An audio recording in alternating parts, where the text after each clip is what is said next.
this love to survive. Now when can you नमस्कार दोस्तों, मेरा नाम है सुधांशु मुदगल। आप देख रहे हैं Pyro Geeks. Welcome to my channel.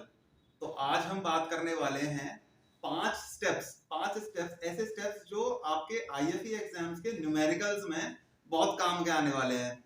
तो आईएफई एग्जाम्स में fire engineering science, aviation fire operations और फायर इन्वेस्टिगेशन, इन तीन एग्जाम्स में न्यूमेरिकल क्वेश्चंस आते हैं। तो न्यूमेरिकल क्वेश्चंस को सॉल्व करने का एक पर्टिकुलर पैटर्न है, एक पर्टिकुलर तरीका है, जिसको अगर आप फॉलो करेंगे तो आपका आंसर बिल्कुल सही आएगा, आपको हमेशा पूरे मार्क्स मिलेंगे और आपका जो क्वेश्चन, आपका जो आंसर होगा, जो सॉल्यूशन होगा, वो बहुत ही प्रेजेंटेबल होगा। तो इन पांच स्टेप्स के बारे में आज हम बात करने वाले हैं। स्टार्ट करते हैं स्टेप नंबर 1। तो पहला स्टेप है always convert your given data into SI units. तो दुनिया भर में यूनिट्स को प्रेजेंट करने के अलग अलग सिस्टम्स हैं, जैसे कि FPS units, MKS units, CGS units, लेकिन एसआई यूनिट सिस्टम जो है वो दुनिया भर में बराबर एप्लीकेबल है। तो सबसे अच्छा, सबसे सही तरीका है अपने पहले स्टेप में ही जितनी भी गिवन वैल्यूज हैं, जो भी क्वेश्चन में आपको डेटा दिया हुआ है, उन सारी वैल्यूज को एसआई यूनिट्स में कन्वर्ट कर लीजिए।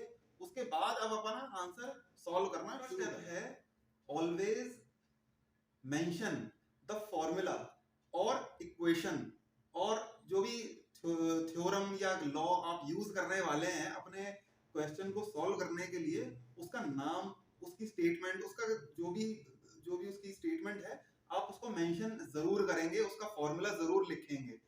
तो ऐसा करने से जो आपका एग्जाम पेपर चेक करने वाला व्यक्ति है, उसको ये क्लियर आइडिया रहेगा कि आप किस मेथड को फॉलो करते हुए अपने क्वेश्चन को सॉल्व कर रहे हैं। करते हैं तीसरे स्टेप की। तो तीसरे स्टेप का है हमेशा अपनी जो भी कैलकुलेशन आप दिखा रहे हैं अपने सॉल्यूशन में, वो हमेशा कंप्लीट दिखाएंगे, किसी भी स्टेप को स्किप नहीं करेंगे, नहीं तो आपका जो आपका चेक करने वाला व्यक्ति है वो आपके आंसर को प्रॉपर फॉलो नहीं कर पाए।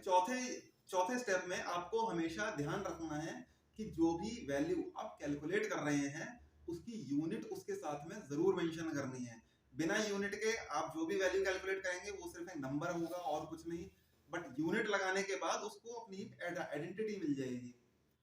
तो यूनिट का बहुत ध्यान रखना है। लास्ट स्टेप में आपको ध्यान रखना है कि जो भी क्वेश्चन में आपसे वैल्यू पूछी गई है, आप हमेशा उस वैल्यू को एक स्टेटमेंट के फॉर्म में ही लिखेंगे।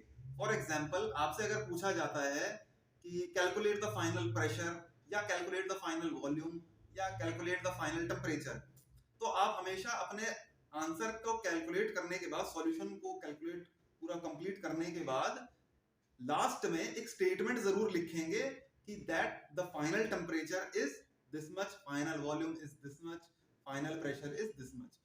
तो इस तरीके से अगर आप अपने क्वेश्चन को सॉल्व करेंगे, न्यूमेरिकल प्रॉब्लम को सॉल्व करेंगे, आपका आंसर हमेशा सही आएगा, बहुत ही क्लियर सॉल्यूशन मिलेगा और आपको हमेशा पूरे मार्क्स मिलेंगे।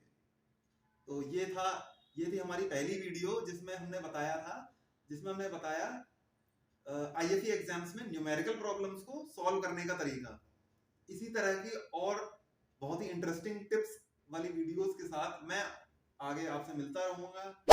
हमसे जुड़े रहने के लिए subscribe to my channel and press the bell icon for notification. Thank you.